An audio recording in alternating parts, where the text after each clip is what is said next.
taking over, that's a promise, not a threat. Uppercut, season off top, you stop breathing. I'll give you an action card. Yeah, they will.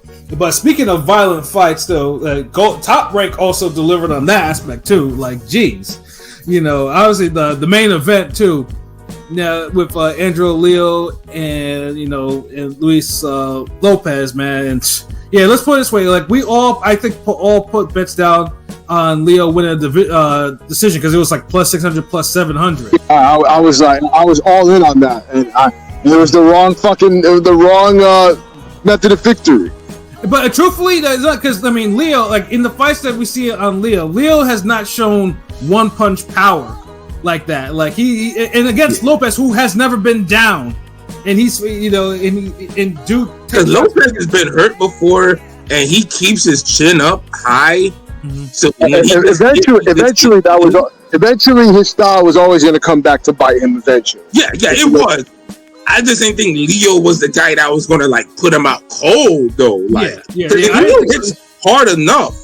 That's the thing. It's not like, but he ain't no prime like Rocky Juarez with the left hook. But that shit. Like I'm saying that shit took me. I went back. I was like, whoa. I was like, where the fuck did that come from? Like Lopez, he felt like a ton of bricks. Like, and it's to do like the TV angle. His feet went in the air when his head hit the canvas. Oh shit, yo! I ain't gonna lie, his feet did good in the. Like, that was crazy. Like, that was them sniper rifles. So like, hit them off.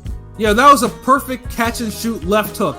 Lopez put the jab out there. He left his right hand just down just a little bit too much, and he threw that left. You can tell that they worked on that shit because it was so flush. Like it was just like boom, like right. He just walked up to him on some normal shit and did it too. Nothing. He didn't move his head or do no crazy shit. He just.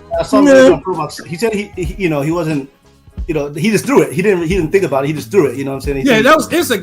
They trained for that left. Yeah, you could tell. Yeah, because and honestly, I didn't think Lopez and he went down so hard. That was crazy. Yo. Was that KO of the year over the Silva one or what? Easy.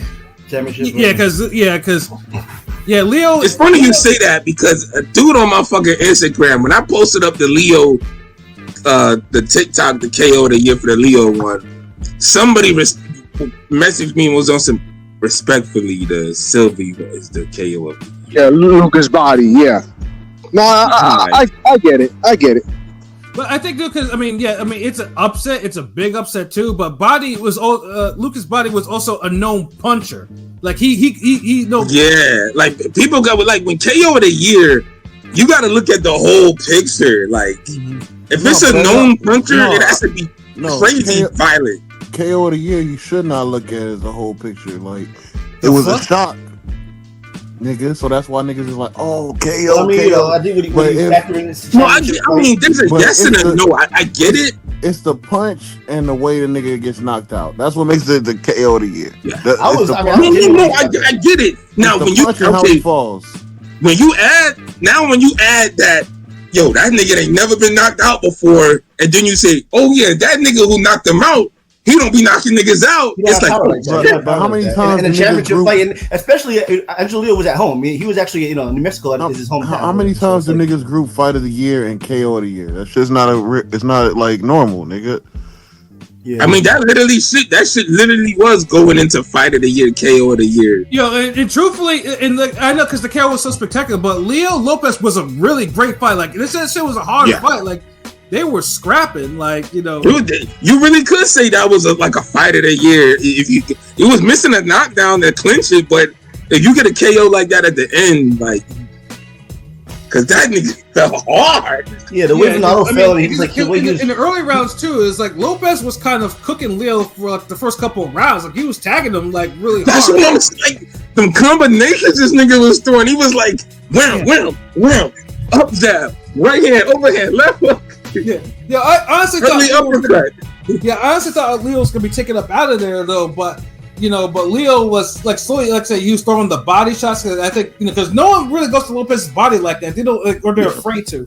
But Leo was staying with him though. Leo would take a few, he would block some, but then he would return because anytime he would fire off a shot, Lopez was getting buzzed with him, and he was reacting bad, like a nigga who gets hit clean with them shits. Yeah, and then he was looking. He kept on looking to the ref, like, ref, what the fuck? Was it? I mean, he's getting tired. Maybe the altitude played a role. You know what I'm saying? The altitude. Supposedly they're saying the altitude played a role in terms of. But he did look tired. I mean, now did look a little. And the thing was, he was looking towards the NOA fight and all these big fights. Obviously, sometimes you got to focus. Well, this thing that Lopez is like, if you take him into the later rounds, he does tire. Like Warrington fight, he gasped because he was seeing that. I mean, that was always something he's always done, and he wasn't. And Leo just stay competitive with him. If you just stay competitive with somebody, you can just land some opportunity to get there. And shouts out to Leo because it's kind of funny because obviously Fulton lost. Fulton beat him. I think he took him to the hospital right when he beat Leo. Yeah, Fulton put him in the hospital. Fulton, but it's kind of funny how it works because Fulton been off for a year. You know what I'm saying? He's been off for a year. He's just complaining about being on the prelims. But Leo decided to say, "Fuck PBC. I'm gonna go to Pro Box, get my name. Get some fights in. Build cachet in a new division." And it's crazy. Angelo Leo's a 2-division champion. Leo, he was living Leo. He was living out of his car with his pops, like an RV.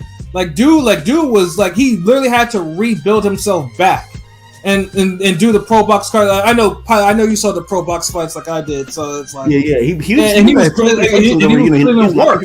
people in their ass. You know what I'm saying? Yeah. So honestly, I mean, he has defense too. Yeah, that's a hell of a fighter. He's a good fighter. I think he's improved. I think his defense is improved. Mm-hmm. And one thing that they was kind of hyping up was, I ain't gonna say his nickname, Lopez. His defense, non-existent. He would move his head in a weird way. I'm like, nigga, you getting caught clean with that shit. You ain't ride that shit off, nigga. I don't know. I know what I'm watching. Fuck with these commentators saying you just got caught with a straight left or a left hook. Yeah, partly because obviously because he's the home fighter, so they were kind of saying that he was he wasn't doing any it wasn't affecting him, but them shots were clearly affecting him, but it just took a really flush left hook to really put his lights out. I mean, but speaking of that though, I don't know what the referee thought he was doing, trying to count to 10. This motherfucker's his eyes were they were still spinning in the back of his head. I don't know what he was thinking to complete the count like that. Slow ass. Nah. Fuck that. He already started the count. Let him finish. You see, they counted to fucking 12 for Fury and let that nigga get up, count, and let's see if this nigga gets the 10. Yeah, I mean, he's not right. Roman's right there. He's right. Fuck that. That was no goddamn count to 12. And of course he was the favorite, so they're like, yo. No, I mean not count to 12, but you just fell, get up. That's what they're saying. Fury was goddamn favorite. Hold on.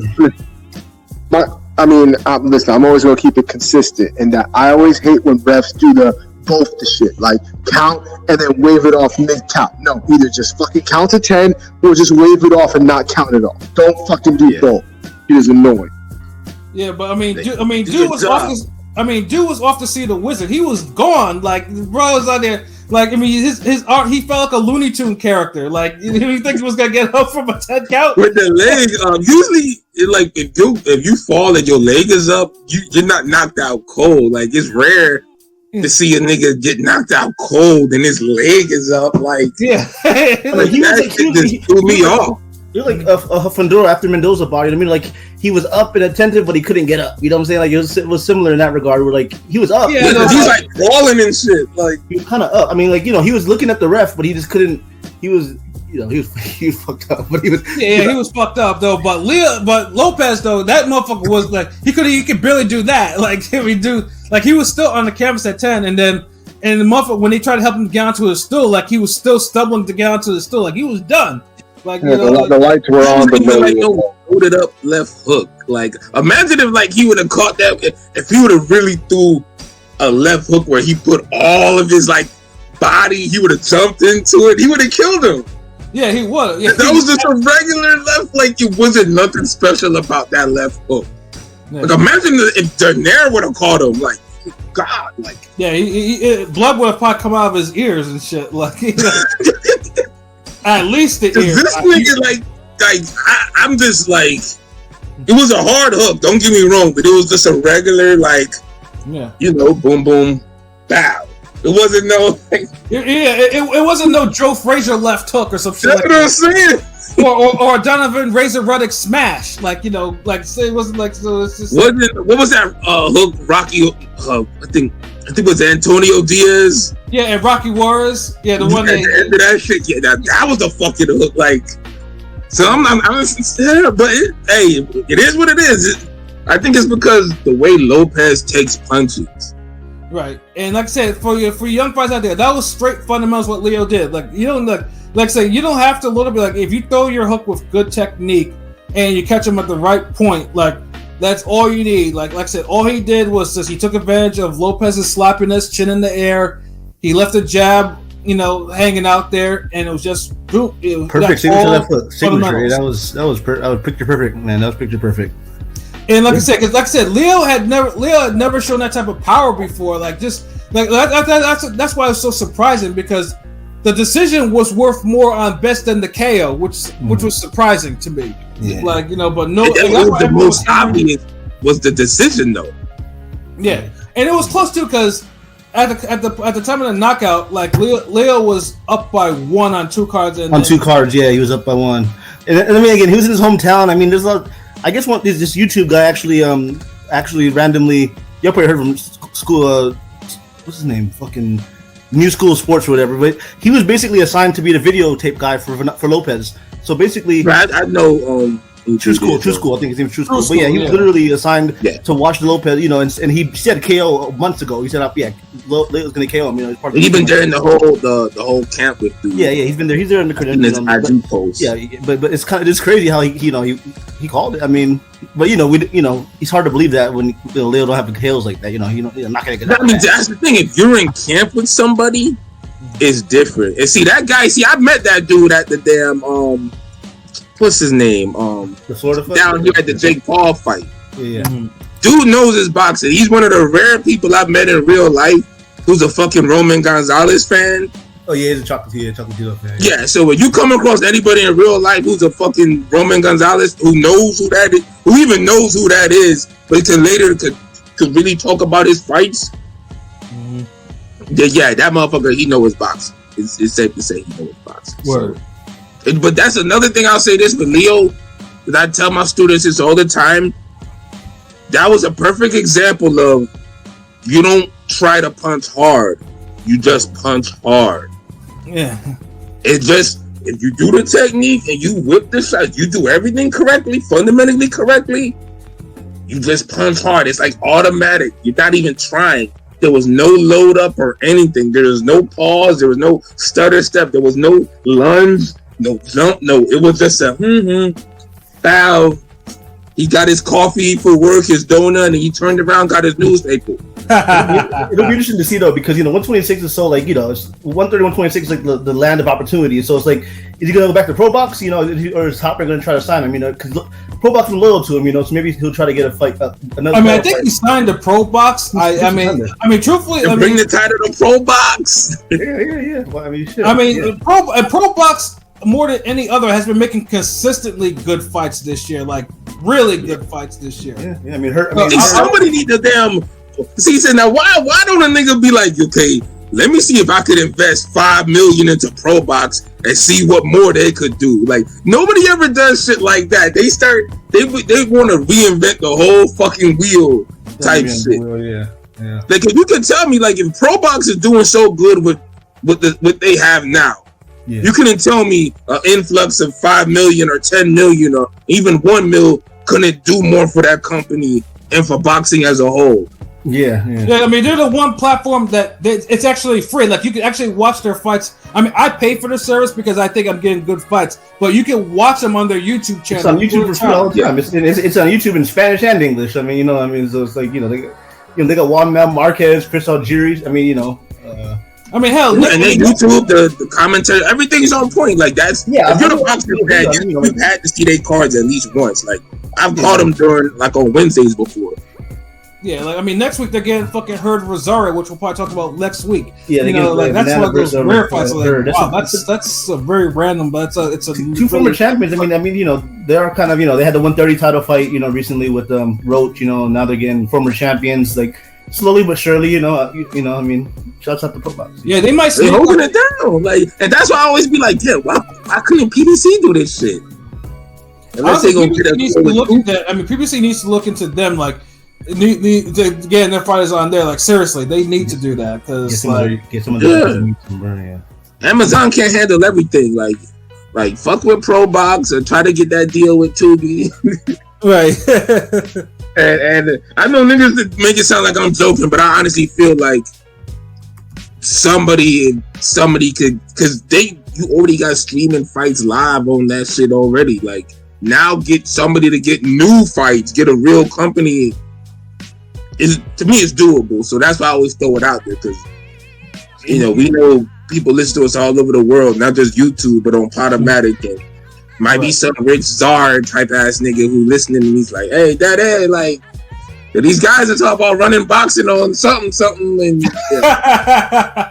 Yo, and that's true. I mean, hell, Alicia Baumgartner is going to be fighting on a streaming channel. She's undisputed title on there on Tubi or some shit. On a random streaming ass channel, like a Fubo. Yeah. Like, I mean, who the fuck watches random shit I've never heard before?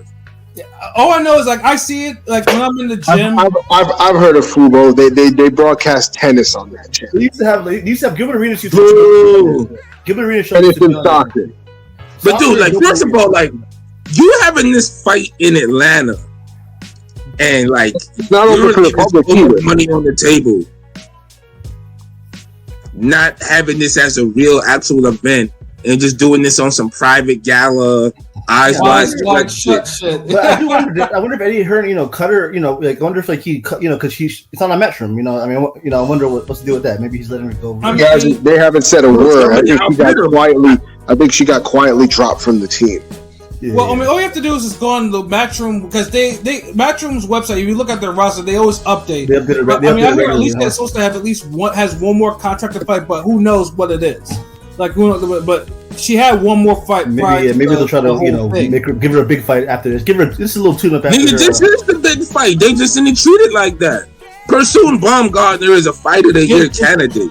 Yeah, it's a fight of the year for real because Pursuing. But they're not treating it that way. They treating it like it's a off-brand bullshit fight. Dude, these niggas bid like $250,000. Right. For a potential fight of the year, but they're so great for women's boxing. If y'all niggas really got that money, why didn't y'all put $500,000 like the other niggas did? Right. The fight easily deserves $500,000. Yeah.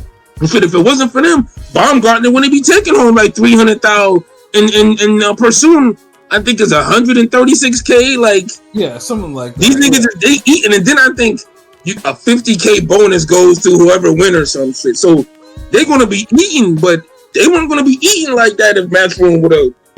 If these niggas would have got outbid. Exactly. So I mean, so it's a hate-love thing. Like I love seeing them get money because I know it's gonna be a good fight. But damn, like the fans, like I know they want to see that.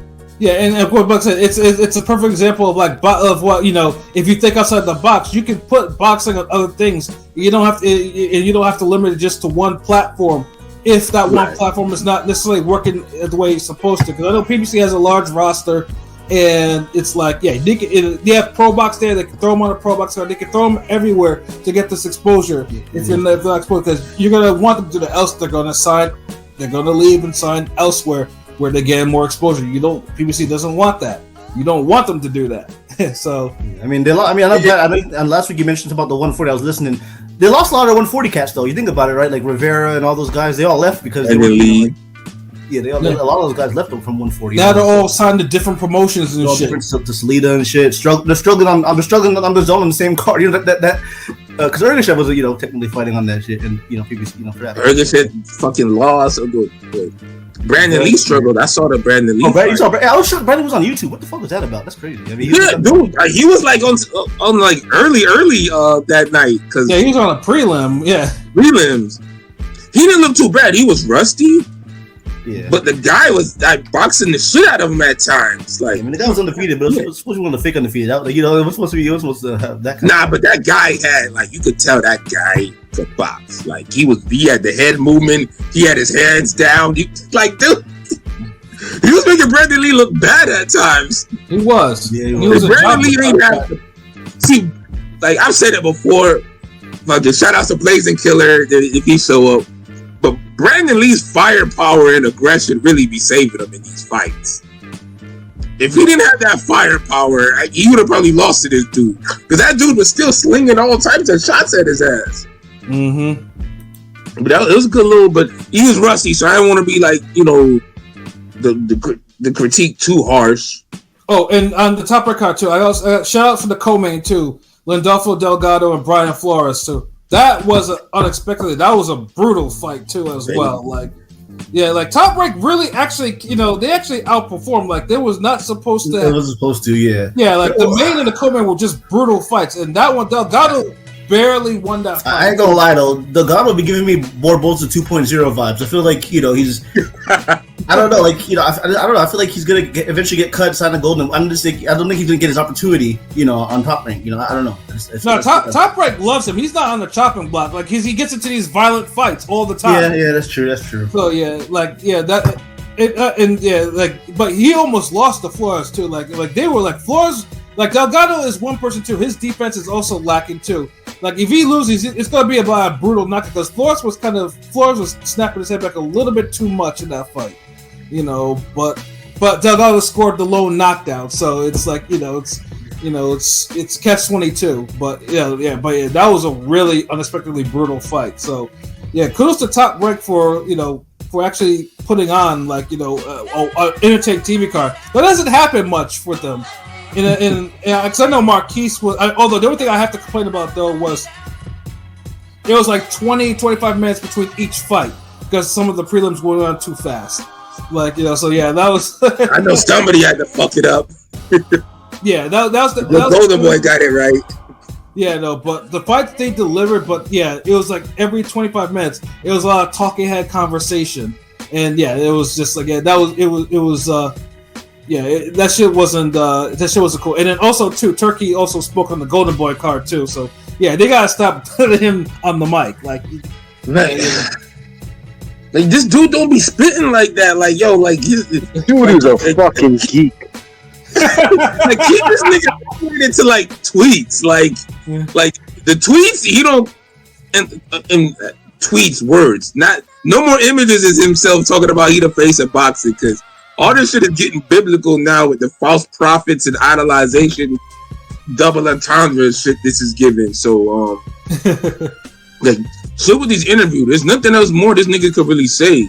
Yeah. Hey, what up, Anthony? Salute. It's up there with one of the most brutal. If you remember that Vladimir Hernandez KO, that was brutal. Yeah. That was brutal as fuck too. Dude fell like face forward on some like. Yeah. Yo, matter of fact, one of these days we just gonna start like retweeting all the TikTok KOs. Because there's been some good KOs recently this year, and we even got that Glenn Tapia Kirkland stoppage was like niggas is feeling that. Yeah, that shit like 10,000 views. I was like, God damn, like niggas was fiending the ultra combo this nigga did. And I can still hear Max Kellerman said, "That's enough. That's enough." That last punch on the camera angle, like. Yeah. That last cleanup left hook was like motherfucker. Yeah, and Tapia just goes limp, and and you see Aaron Wolf and dude's trainer going to the ring, and they start dancing and shit. And he just killing it. And dude just collapses, Smoger arms like yo. Yeah, that shit. Ropes held him up, Smoger held him up. If neither one of those things there, he's done. Like he collapses. Yeah, Kellerman, and then Andre Ward was speaking, and it was like, and Andre was speaking, and it's like, well, young man took a lot of punishment that night. He put a 154 record on his ass for most punches landed. Yeah. Has that record been broken yet? And I don't think. I mean, I think that. I mean, in one in a fight or in one round. I don't know if it's been. I guess either. I don't know. Now, I mean, the record for one round is 99. Yeah, and then I think the record is like, because I know I mentioned it was like 600 punches, but then you land 600 punches on someone, but they lose. Which is weird. Which is one of the weirdest things I've ever heard. Like I think you need to ask if you land 600 punches and you still lose. What is it? Just like who did Paulie Malignaggi fight now? Like what the fuck? Yeah, but I definitely know for sure 99 is the record for most punches landed in one round. And usually, if someone was that Kirkland landed that or someone else did? Like no, it was someone else did.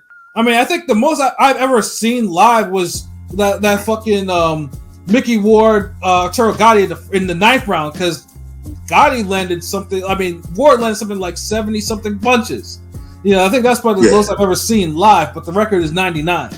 So yeah. Honestly, if I was training a fighter and someone landed 99 punches him in one round and they were clean, I would pull him out. Like there's no reason to continue with the fight. Damn, how we get to 99? Like I'm like, yo, that shit get to 50. I'm like, yo, whoa. Hey. See, that ball was like already. I'm like 99. I was like, yo, you better run around this goddamn ring. Ain't no 50 punches you're gonna be landing on that. Like, nah, bro. Like, get on your bike. If you land 45 punches on my fighter, I'm getting nervous. Yeah, exactly. 50 niggas, you might as well fight at the corner now. Like, nah, fuck that. I be screaming retreat like Megatron in this motherfucker, nigga. Yeah. No, honestly, I hope to God to never see anyone try to break that record of landing 99 punches on someone because that shit would. All those Kirkland was. I think it was for 154. It was for his division. I think he set the record, though. Yeah, probably for his division. Yeah, because I remember the broadcast, but that's crazy because nigga. That's why I asked, like, has it been beaten at 154? Because at 154, niggas be throwing hands. Yeah, they do. Yeah. No, so that's my goodness, like that's record breaking ass whooping. Like,